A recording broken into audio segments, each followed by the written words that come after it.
Let's move on here to the final team in the Tri-County South. I know this is a team that is near and dear to your heart.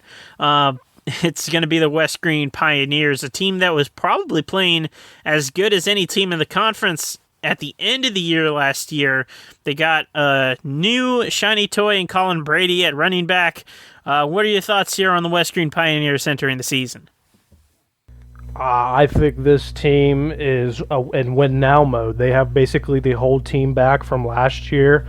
They only lost 3 seniors, and those 3 seniors, I'm not going to say their impact wasn't huge, but the guys they have back were their big name players, and Corey Wise, Colin Brady, Wes Whipke, Nathan Orndorff.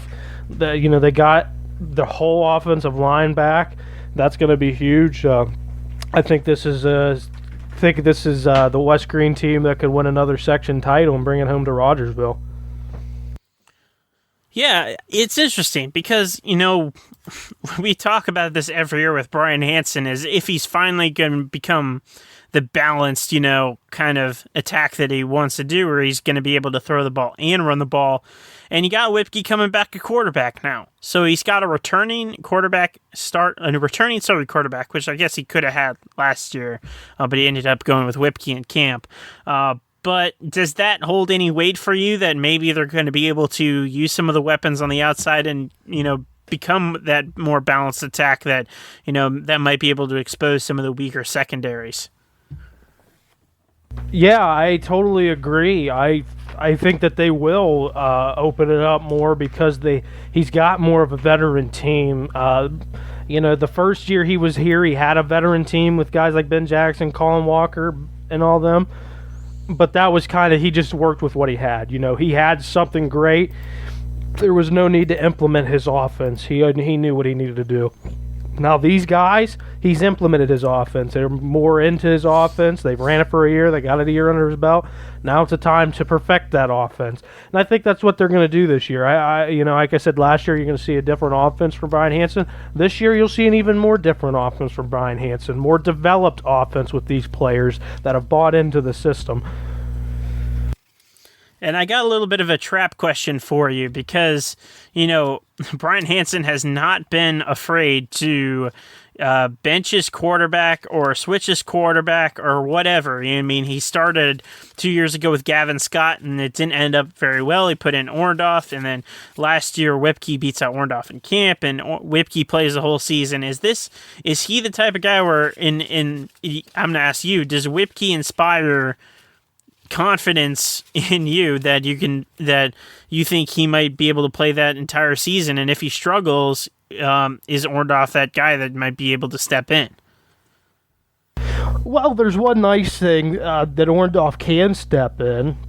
Now the question, if he has to, that's up to Coach Hansen, but I think that's nice to have, and the thing about Whipke can catch the ball too, so you could even throw him at the tight end position and have Orndorff there in different packages. But yeah, I think Whipke, they're not going to put Whipke into situations that are going to stress him out. They're not going to ask him to throw the ball 15 to 20 times a game, let alone 10.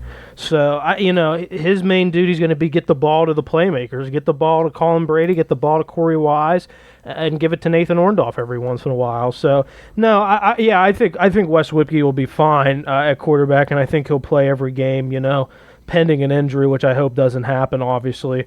So, yeah, I don't think that was much of a trap question. I think it was a great question. But, yeah, I think Wes will be fine. And then when we're looking at the schedule now, out of conference, it kind of sets up. Now, last year we looked at this out of conference schedule and we were like, they might not win a game in that out of conference. But this year, you'd think they have a very good chance of beating Cameron at Cameron. Burgettstown and Beth Center, I think Beth Center has a better chance of winning. I think they have a better chance of beating Beth Center than Burgettstown right now. But do you see this as a 3-0 team entering that California game? I really don't know. I don't know what Cameron has. I know playing at Cameron and Cameron, West Virginia, you're basically going to be playing 16 on 11 because you're going to get absolutely no calls over there. And Cameron's opening up a brand new stadium, brand new turf field. They just got a $3 million field house put in. So I know the whole town of Cameron is going to be over there going crazy for their Dragons. So that's not going to be an easy game by any means for West Greene. Burgestown's going to be a tough one. The one nice thing is Burgestown's making the long trip down to Rogersville. And yes, I do think they beat Beth Center. But this team could be 1-2 heading into California. I mean, this West Greene team can't overlook these non-conference games and look straight at California. They got to take it one game at a time. And the way the schedule lines up for them, I mean, the back half of the schedule, I mean, you get California, Avella, Carmichael's, boom, boom, boom. You win those 3 games, West Greene, the fortunes are set in stone, basically. You lose those 3 games, and it becomes a little bit tougher down the stretch where you're looking at, a Mapletown on the road at the end of the year, or, at Monessen, or a game where you kind of start to question yourself a little bit. Do you think those, 3 games right in a row, could that be the tone setter of the season where we see them lose those 3 games, you start to get a little worried about the Pioneers entering the back-end stretch? Oh, yeah, those 3 games are going to make or break their season, no doubt about it. You win them, yeah, it's an easy coast to the conference championship. You lose all 3 of them, you're going to be scratching and clawing your way to try to make the last playoff spot.